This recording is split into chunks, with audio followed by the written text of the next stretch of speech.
Sir, na ako'y nadunggan ba? Ana sila nga na ako na yung mga teachers, mga foreign teachers in another country nga dili na kuno halos kapaabot sa ilahang sweldo. Magbangga-bangga kuno og panghulam. Kana bang grabe kapet sa di peligro ang sitwasyon before ang sweldo. Ngadong na mga ingon ani sir nga foreign teacher nga niingon man ta nga dakog sweldo in another country. Yes, tinuod ni siya mga my dear. Naagyog ko'y mga kaila before, even in Taiwan sa una nga, moingon ta nga grabe ka progressive, dagko kayo ang offer sa mga teachers, dagkog sweldo ang mga teachers in Taiwan, pero aduna gihapoy mga teachers tiraa nga nag-struggle before ang sweldo. Nganong ingon ani mga my dear? Ikwento ko sa inyo.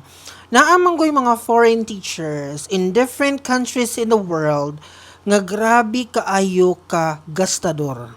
Mo gini isa ka reason nga akong ma-point out nganong ingon ana ang ilang status sa kinabuhi.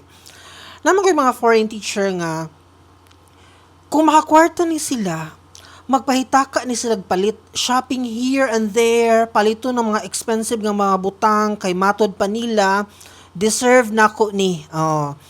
Kay ato laging gihuna-huna nga the next month, na po yung musul nga kwarta, same amount sa imuhang gidawat last month, di ba?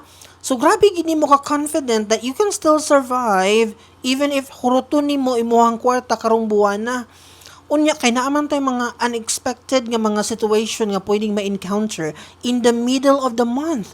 Nga wa ta kahibalo. So dito dahin magsugod ang mga challenges ani nga mga teacher. Magbangga-bangga na dahin na sila panghulam sa kapwa nila foreign teacher. May lang kung naa kay close nga muhatag sa imuha. Kay usually ra ba in another country, wala gyud magpahula mga my dear. Kay mahadlok po na sila mosalig kay di ba kaila. Unya oroy og daganan nimo kay di man ka diha permanent nga country. So walay magbasta-basta pahulam nimo in another country.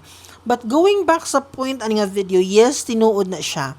Daghan actually na sila. Dili tungod kay daghan sila responsibility back in the country, Philippines. Kaya ba yung nga, sir, basi grabe lang responsibility in the Philippines.